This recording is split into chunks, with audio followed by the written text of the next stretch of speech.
Hello, everybody, and thank you so much for joining us today. And today we have the privilege of talking to Jay. How are you doing today? Doing great, man. It's always good to spend some time with you, chat about community here today. It's been a good day so far. Let's keep that going. Let's keep the vibe going. Yeah. Jay, before we dive into the actual details of any of that, I was just hoping for anyone who's here who might not know you, might not have seen you before, if you could just introduce yourself, let us know a little about you, what you're up to, and what brought you here today. Yeah, well, always fun to hang out with you, Jonah. I'm a professional creator, and so I have a pretty full stack creator business at this point. I have a podcast called Creative Elements that crossed 1 million downloads just a couple months ago. I know, big. Big. Yeah. But I'm also a writer. I have a newsletter that goes out every week. Been doing that for 5 years. It's called Creative Companion. And I'm a course creator.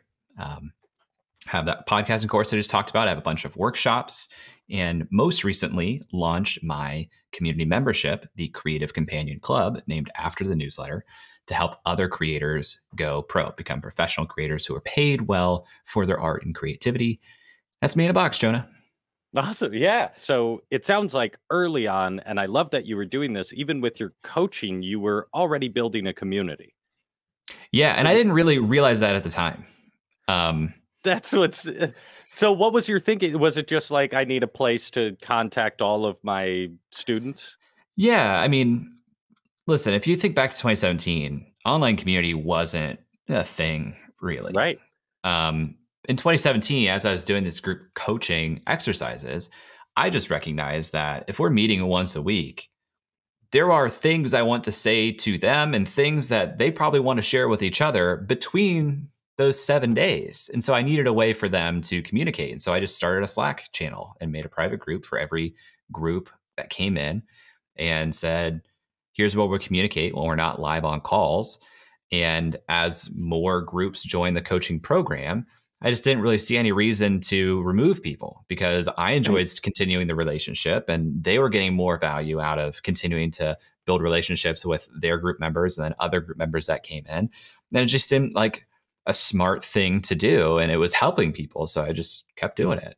I'm noticing a trend here that you build stuff and then other people want it. That's the goal, right? Isn't that the goal of building stuff? Yes. Yeah. I think it's cool to hear that can happen in this space. I think we hear about it more often in like Silicon Valley app development because that's kind of the whole game there. But it's cool to know that opportunity even exists within this course creation or community building. Yeah, I just love hearing that. But so that community, kind of whether you intended or not, was built, you handed it off. And then to my knowledge, I guess with your courses, you were also incorporating a community element with those, or was that immediately integrated? How did you go about that when you started putting out your own courses? A big part of the course community experience that I have is actually related to SPI. And then now today, I have a membership community that isn't directly with the courses. Like the first experience that I had was with those freelancing courses I was talking about, where I created a free community for freelancers attached to the Freelancing School brand, which is a side project platform that I have. And I basically said, if you want support as a freelancer, join this community, it's free. For students of my freelancing courses, there were some private spaces within that community where they could get priority access to me and ask questions and get that support.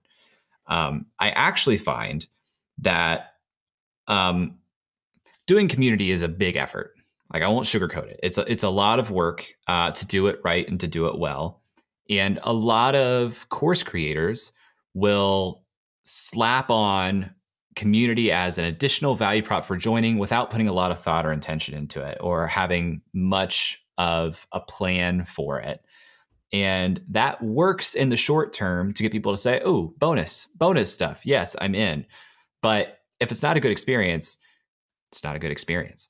So what I recommend to people now when they're building their courses and they want to have a community is make sure you have a real plan for this and resources allocated to it. And if it doesn't make sense to allocate resources to supporting your students as a add-on value to your course, consider a private membership as a separate product that you can Mm, upsell to your course students. which is ultimately the route you went now? Correct. Yeah. Yeah. My Yeah. biggest product is actually my membership, the Creative Companion Club. That is the like end of my offer ladder, if you want to call it that. That's like the far end of how we can work together. And yeah, course students actually just ran a promotion. This is a really fun marketing thing that you can do. Course students of mine, I sent them an email because I have them segmented and said, hey, you've spent $200 with me this year by buying my podcasting course. I'm actually going to give you a coupon. You can apply that $200 towards membership of this community. And Yeah. that did really well. That promotion did really well. I did the same thing with my workshops. So it turned a $200 purchase into a $1,000 purchase. And now I'm like really incentivized to support those students and help them to whatever degree that I can. And it's really fun because not only can I support them, but now they're surrounded by these other students who had the same problems, who had the same goals and desires, and now they can support each other. But, you know, that all works because financially, I'm really incentivized to do a good job in there since it's a higher priced membership. Yeah. Everyone that comes in, I'm just like, awesome. Like that fuels me. The sale is great. If I don't have a sale for several days, it's okay because like I'm probably still doing just fine financially with the folks that have joined already. And that's the model that I really like because if you have a community that is a free add-on to your course, as your course gets more successful, that's a bigger and bigger commitment just to maintain because you can have Yeah. hundreds, thousands of students in there asking questions all day, every day. And there's no real path for you to be compensated for that ongoing work. So I actually really do recommend having your membership community as a separate paid product that students have access to at a better rate, for example. Oh man, I love that. There's so many valuable nuggets in there. And so I just want to summarize this so make sure I'm wrapping my head around exactly what you're saying because I experienced this right away. I have a beta group going through my course and I wanted to offer that community. I do for the beta group, but right away I realized like, oh, like shoot, they're not going to show up if I don't. Like Right. Why would they they? have why would yeah, exactly. And then that raises the bar. And just like you're saying, it's like you're not unless your course is $10,000, you're not getting paid for that extra time. So this is fantastic. Is this you're basically saying by creating a membership, you can still serve that community, but you financially incentivize yourself and you create incentive for those people to be involved because it's an additional product other than the course. Yeah, you could. I mean, listen, there's a whole spectrum of ways you could do this. And I'm not saying that you absolutely should not have a community as part of the experience of joining your course. But if you do, I think you should price that into the price of the course, Mhm. or really limit the scope and expectations of how and when you're going to be involved in it. I just want people to walk away from this knowing if I'm going to offer Mhm. community support to my students, I need to design it in a way that I am energized to provide that and I'm being compensated for the effort required to do it well. Well, and I really appreciate you boiling it down that way. And I do want to call out too, though, and I'm curious your opinion. The beauty I see of this as well is a membership can be a place to start as well. If you're Mhm. not necessarily ready to Totally. build a course and all of that, but you know you can show up and deliver every time. So do you think it's Totally. a good thing to consider for beginning creators if you don't have a full curriculum? You've done some coaching, you know you can prove a transformation. It seems like I see a lot more creators turning towards that membership. Do you think it's something you need to have a couple things under your belt or it's a good place to consider diving in early on? I think it could be a great start because to me, if you want to have a really high quality pre-recorded course, you're going to put a lot of effort into producing it, right? And you want to make sure the thing you're producing is the best version of itself. And so I think about idea refinement and basically product development cycles, where a lot of times if I have an idea for a product, I'll tweet about something to see the response to people from my audience, see if they're interested in that. And if that goes well, I will create a 60-minute workshop on the topic. And then that'll be a paid thing that I promote to social media and my email newsletter. And if that goes well, that's an indication that there might be course interest there. I think that a lightweight cohort-based course, which is essentially group coaching, right, with curriculum that you prepare, could be the next step before jumping into doing a pre-recorded course, because then you can instruct live and get feedback from people in real time as to whether or not what you're saying is landing and making sense and ultimately delivering results. And with some tweaks on that, now you can boil that down into a pre-recorded course and sell that fairly passively. And that's, to me, like the product development pipeline that I kind of lean into. So in the Creative Companion Club, the membership that I have, every month we do these, what I call shared focus sprints. So for the month, we'll pick a theme. The first month was building a high converting sales page or landing page. And for 4 weeks, we met once a week, and I created a little bit of curriculum and recorded the video and shared it in there and said, hey, this is what we're focusing on. Here's what you need to know. Here's what you should do before our next call. Next week, we're going to do a Q&A call, and tested that. And so in the process of doing that kind of live, one, the expectations from the community were kind of low in terms of production value. They just wanted to learn and get the outcome.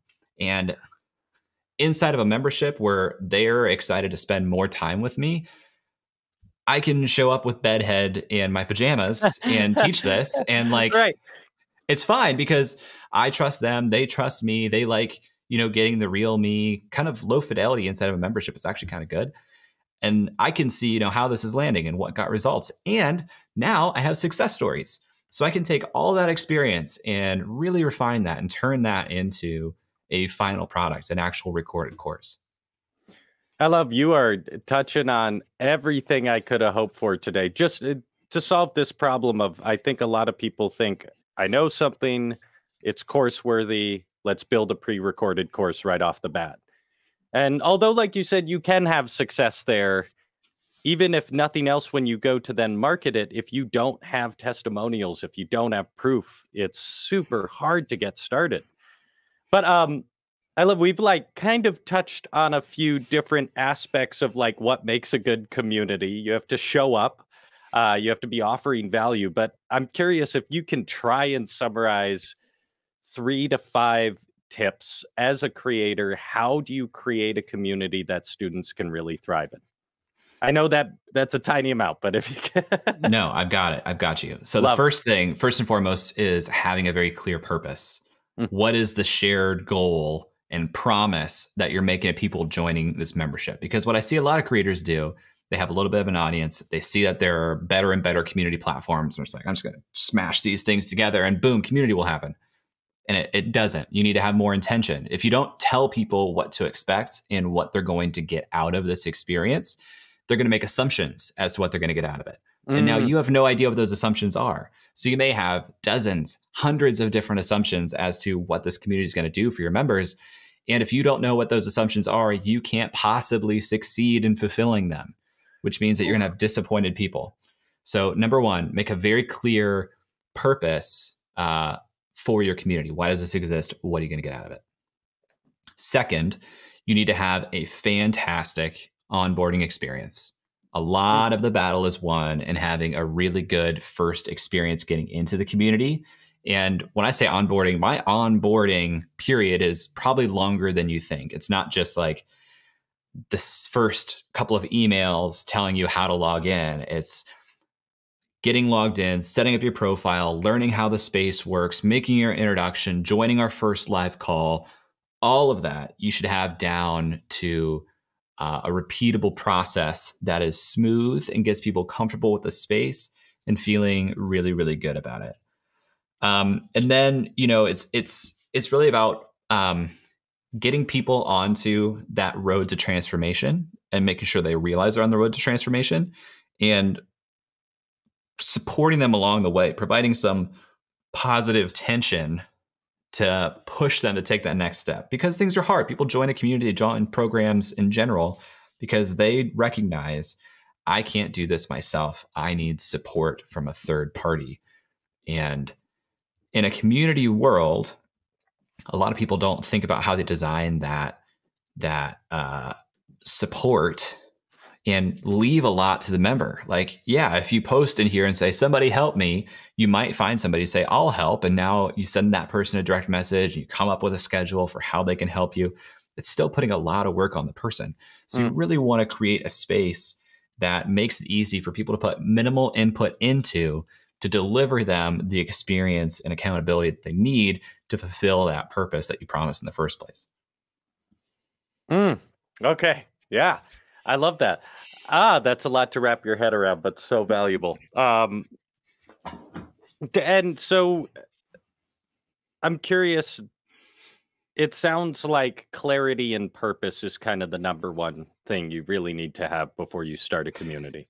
Totally. Otherwise, you're going to just be like, this is a place for people like us to connect and support each other. That's every community. That's no longer differentiated. And, you know, as more choices pop up for people to make with their time, especially related to online communities, they're going to pick the ones that promise specific outcomes to specific problems that that person is facing. And if you're not one of those, you're going to become second, third, fourth, fifth priority for them. And that might as well be no priority because they never get to that third, fourth, or fifth priority. Right. So I want to kind of flip to the other side because we only have a few minutes here, but I want to, you touched on this a little bit, but I'm curious how, since you started this membership, since you've started this community, how has it impacted your life, your schedule as a creator? Oh, man. Well, community is a beast. Like I said, it will take as much as you're willing to give it. So you need to design your life to be consistent and keep things going, but not let it rule your life. Right. So in very practical terms, it's served me really, really well because just a couple months into launching it here, it's generated almost $40,000 in revenue for me this year. That's awesome. That's a huge life upgrade because now I can hire support staff, not full time, but like good part-time support staff. It removes the pressure to create and launch new products constantly or new workshops because I can now just in very good conscious recommend this product. And while this is $1,000, my workshops are around $40. So for me to get as much of a financial benefit as one membership, I would have to sell 25 workshops. So it's easier to create one sale than 25 sales a lot of times. You know?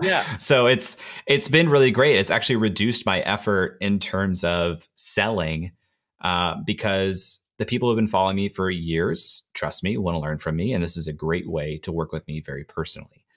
I have bucketed time on my calendar twice per day to jump in and support members of the community and add responses and create content in there. And while a lot of the value of the community is derived by the members, there are aspects of the experience that I can just continually improve and level up a little bit, which I'm constantly doing. And now that's a process that works for people. An example would be, I'm going on my honeymoon soon. I'm going to be offline. So the community won't have me there. I asked the community if there are members who wanted to host workshops and events while I'm gone. And several people have said, yes, I would love to do that. So today I created a form that people can complete, a lightweight form to create an event on our calendar. I'm about to hook that up to Zapier so that when people fill it out, it automatically creates the event. And that's something that I'll probably leverage for months, years into the future. That's beautiful. So especially when addressing kind of creator burnout, it seems like, yes, a community can take what you'll give it, but if you set those parameters clearly and everything, you're also in a position to avoid just the content dragon chasing. Because again, the people in your membership who want to have direct and unique and different types of access to you, they don't need you to be highly polished all the time. They actually appreciate seeing the unpolished version of you. So it removes some pressure to do everything perfectly. Like I can't tell you how many Loom videos I record and post in the community. I got 5 minutes. Someone asks a question. I'm just going to record a quick Loom. That's the type of access that people can't get to you normally.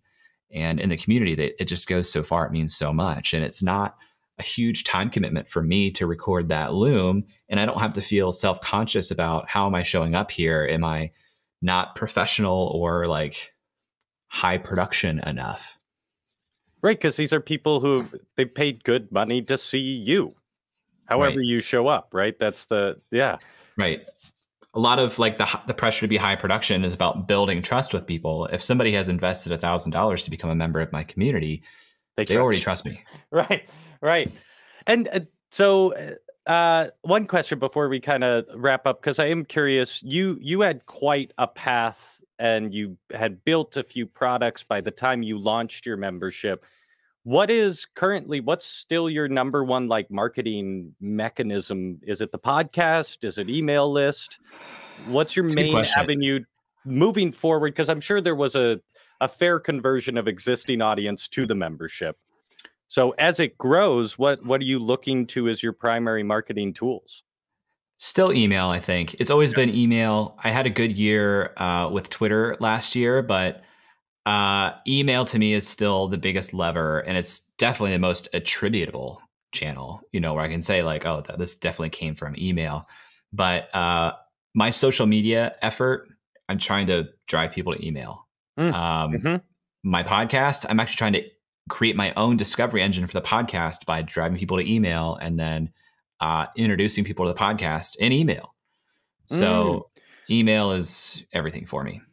Oh, so even with now you're using email to push to the podcast rather than relying on the podcast to get people to your email? It's kind of the That's thing. Correct. I think podcasts are terrible new audience acquisition platforms. There's just no discovery for it. So people complain like, where's the podcast discovery? And to me, I'm going to generate my own podcast discovery with social media and email. And so that is where I'll certainly build a lot of trust with people, because if you're listening to my show, you're getting 60 minutes of me in your head every week.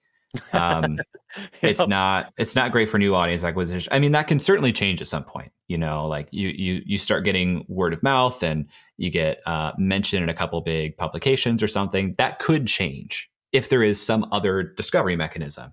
But for me, I know that long-term email is probably the most valuable asset I can develop.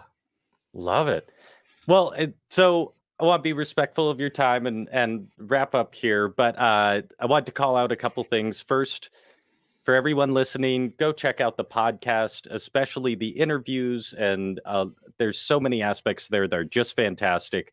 And I highly recommend going and watching one of those past events we've done with Jay. It was so cool, Jay, to hear you break down how you build a podcast episode, and then go listen to your episodes and be like, oh, goddamn, that does work. That is really good. I love knowing like what's behind it. To me, that doesn't get rid of any mystery. I think it's fantastic. And also, last year your Twitter was fired. So everyone go follow him there as well. But you also, I think it's great. You give a lot of you're really good on your Twitter at giving what appears to be valuable on one level, but is also, if you have a little technical knowledge, extremely valuable. So I really appreciate your way to package those. But with all that said, aside from those places, where should people find you? Where can people learn more about you? Dig into just everything, Jay. Yeah, Twitter's great. Or, subscribe to the email. Go to jayclouse.com, sign up there, and you'll be hearing from me every week. I appreciate it, Jay. It's so cool, too, to have seen over the last year and a half where your platform has evolved and the lessons you've learned. So always appreciate you being so willing to share, being vulnerable about it all. It's a delight to learn from you, man. Love being here. Thanks for having me back, Jonah. I'm sure we'll do it again sometime. Yeah, always love having you. We'll see y'all later. Thanks for being here. Bye, everybody.